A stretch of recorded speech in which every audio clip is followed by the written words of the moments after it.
Salut à tous, c'est Preto, bienvenue sur la chaîne YouTube Fitstone HS. C'est la toute première vidéo aujourd'hui, enfin la toute première vraie vidéo que je vais faire sur la chaîne. La première étant juste un petit tuto pour créer des decks random quand on fait des duels avec les viewers sur Twitch. Donc voilà, pour cette première vidéo, j'avais envie de faire de taper dans du fun, parce que évidemment moi c'est ce que je préfère, c'est jouer des decks fun avec des combos complètement folles. Pas forcément gagner des games, le côté compétitif, tout ça, c'est pas trop mon truc, donc je préfère faire des trucs sympathiques, des combos qu'on n'a pas trop l'habitude de voir, utiliser des cartes qu'on n'a pas trop l'habitude d'utiliser, etc. Donc pour cette première vidéo, donc j'ai joué, donc c'est une vidéo sur une partie que j'ai fait en stream cet après-midi, où j'ai joué un deck de Kripparrian, donc le streamer très connu Kripparrian. Donc c'est un deck en wild, c'est un mage quête Mimiron. Voilà. Donc j'ai carrément craqué mes 1600 dust pour crafter Mimiron que je n'avais pas. Donc j'ai cramé 1600 dust pour crafter une carte wild que je n'avais pas parce que ça faisait très longtemps que ce deck me faisait de l'œil. J'avais vraiment envie de l'essayer. Donc voilà. Donc le truc qui s'est passé, c'est que je ne peux pas utiliser, je peux utiliser uniquement l'image du replay de stream, donc je vais vous commenter pendant cette partie parce que bien évidemment j'écoute de la musique pendant le stream et il y a eu un morceau qui était soumis à droit d'auteur pendant la game, ce qui fait que ça a coupé le son, donc c'est un peu dégueulasse d'avoir une game sans son. Donc on va juste remater la game ensemble, puis on va la commander tranquillement. Donc on va passer sur le player, je lance la game. Je vais couper le son, évidemment, désolé, voilà, on va couper le son. Alors c'est parti, donc vous avez la decklist en plus à gauche, on tombe contre Démonis. Alors le truc, désolé, c'est vrai que la qualité d'image n'est pas fantastique. Je le rappelle, je stream en ADSL, j'ai que de la DSL chez moi, donc je ne peux pas fournir une qualité d'image vraiment au top du top. On fait ce qu'on peut avec ce qu'on a. Mais bon, ça n'empêche pas quand même de s'amuser. Donc là, on a quand même une main qui est vraiment sympathique. Bon, évidemment, on garde la quête. On ne sait pas du tout contre quoi on joue. On ne sait pas si c'est un Zoo ou un Handlock. Bon, après, à première vue, c'est quand même un Zoo. Ce nous sort le Diabotan Flamme T1. Donc nous, on a quand même. Là, c'est vraiment le talent. L'adro du Gnome mécanique qui vient parfaitement challenge la 3-2. C'est parfait. Alors, bien évidemment, dans cette configuration, on voit bien qu'il était absolument inutile de jouer la quête. C'est mieux de jouer le gnome mécanique. On jouera la quête qu'au moment où on va jouer des sorts qui ne viennent pas de notre main, parce que c'est comme ça qu'elle s'active. Donc là encore une drôle de qualité. Bon, les deux savants fous ne sont pas spécialement utiles dans ce deck parce qu'il n'y a que deux blocs de glace. Donc on va aller chercher le premier bloc de glace avec le savant. Le deuxième, on ne jouera que quand le premier bloc aura pété. Voilà. Donc pour l'instant, ça se passe plutôt pas mal. Il y a le jongleur qui est pénible. Il est allé chercher ces espèces de petits pirates pourris sur la 2 tout à l'heure. Voilà, ça joue assez vite. Ça joue assez vite. Donc un petit ping, la quête, un petit ping, tranquillou. Alors, qu'est-ce qu'il va nous jouer cet adversaire? Une 3-4.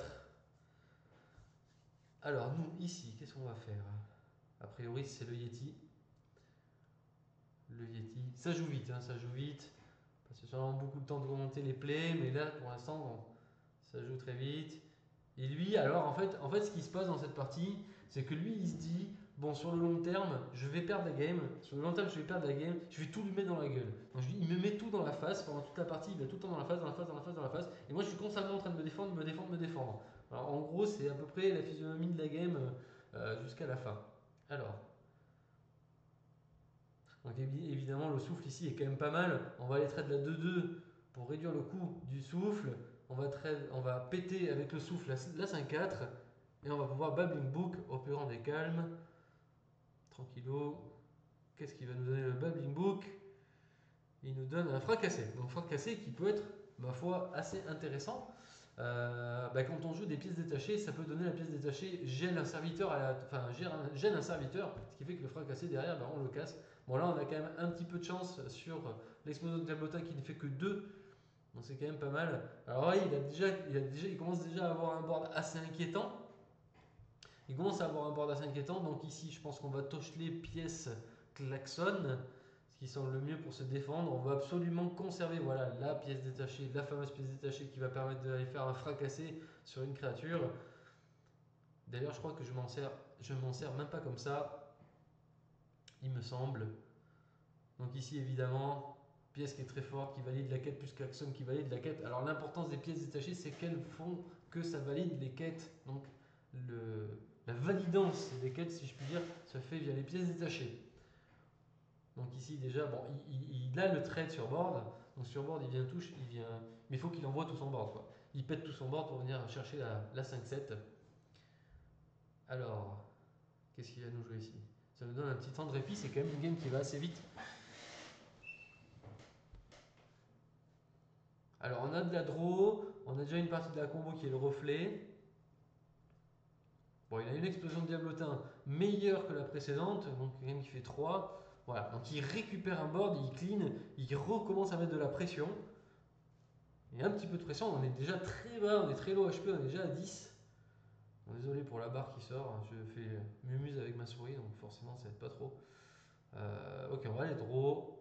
On va aller draw, on va voir ce qu'on trouve là-dedans. On aimerait bien trouver bon, la tête de Numéron, c'est pas trop ce qu'on veut. Un hospice, c'est pas trop mal. Il me semble que l'hospice, si on ping, il faut qu'il envoie tout pour cramer l'hospice, il me semble. C'est exactement ça. Donc on va jouer hospice. Et le ping fait que il va devoir. Est-ce que c'est le ping ou est-ce que c'est le gel peut-être? Alors là, je pense, oui, c'est ça, c'est le gel. Donc j'utilise le gel. Comme ça, il n'a pas assez. Il n'a pas assez pour venir chercher la 0,7. Malheureusement, je pense que c'est une petite erreur de ma part de jouer le gnome mécanique ici parce qu'il va pouvoir suicider une de ses bêtes et éventuellement, alors je crois qu'il ne l'a pas, mais il aurait pu jouer éventuellement un Doomguard pour venir chercher cette 0,7 assez facilement.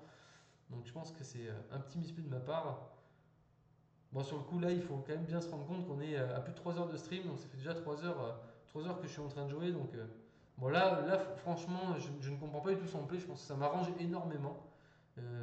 C'est plus facile pour moi de gérer une créature que tout un board.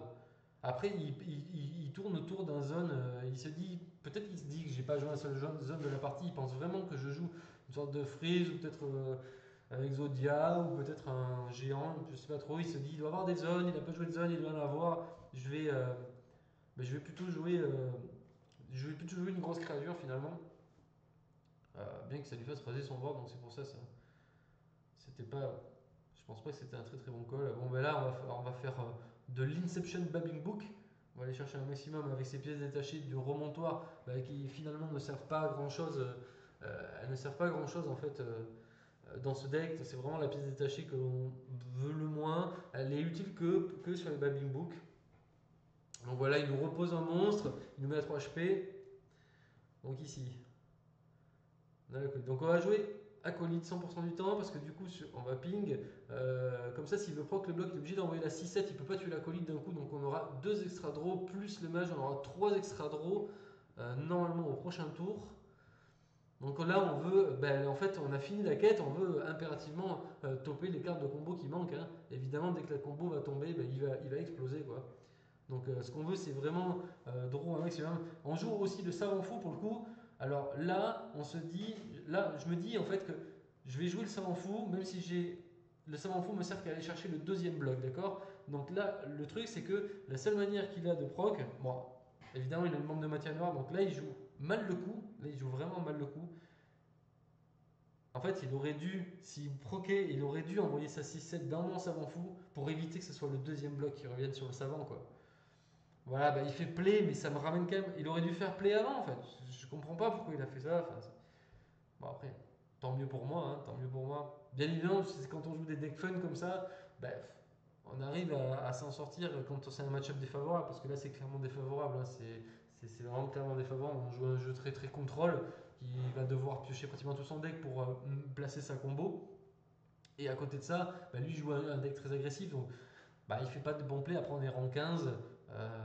C'est pas le genre de deck avec lequel on va passer les gens, c'est pas le genre de deck que j'utiliserai pour monter dans le ladder. Bon, là, en fait, ce qu'on veut, c'est évidemment que le Ragnaros aille 100% dans la tête, parce que du coup, voilà, il va dans la tête, c'est magnifique. on veut qu'il aille dans la tête parce que comme ça on va pouvoir, il nous manque le deuxième cibleur pour activer le Mimiron, mais on va pouvoir se servir du Yeti pour le coup. Si le Yeti avait été tué, je pense que j'aurais perdu cette partie. Donc voilà, on va jouer Mimiron, on va jouer cibleur, on va jouer le portail, on va pouvoir jouer un deuxième tour et du coup juste avant la méga transformation de la mort qui tue. Voilà la petite transformation, la petite 4-8, un double furie des vents, c'est vraiment violent. Et pour le coup, on va lui donner plus 1 plus 0 et on va en faire une copie. Et c'est le GG well played. Il ne s'en remettra pas. Ça fait vraiment trop de dégâts. Et voilà. Donc c'est vraiment un deck que j'aime beaucoup. Je vais repasser en full cam. Voilà, c'est vraiment un deck que j'aime beaucoup. Il est très sympa. Ça fait un petit moment, comme je disais, qu'il me faisait de l'œil. J'avais vraiment envie de tester la liste, mais il fallait que je claque quand même 1100 dust pour acheter le Mimiron qui ne sert plus en standard. Donc ça fait un petit peu mal aux fesses, hein, comme on dit. Donc voilà pour cette première vidéo, j'espère qu'elle vous aura plu. Je vais essayer le plus régulièrement possible de faire des vidéos sur des decks fun, des combos fun comme ça. Je pense que la prochaine je la ferai sur pareil, toujours en wild, parce que bon évidemment c'est là où on peut placer les combos les plus folles, hein. J'essaierai de faire une petite vidéo sur le War Control double gros mash. Donc j'ai fait quelques parties, ça marche plutôt bien. Donc dès que j'aurai une petite minute, j'essaierai de faire une petite vidéo sur ce deck. Voilà, j'espère que cette vidéo vous a plu. Si elle vous a plu, n'hésitez pas à cliquer sur le petit pouce, on ne sait jamais. ça fait toujours plaisir. Et puis écoutez, voilà pour cette première vidéo. Je vous retrouve en stream dès dès que possible, dès que le temps me permet de faire d'autres vidéos sur YouTube. Voilà, à plus plus.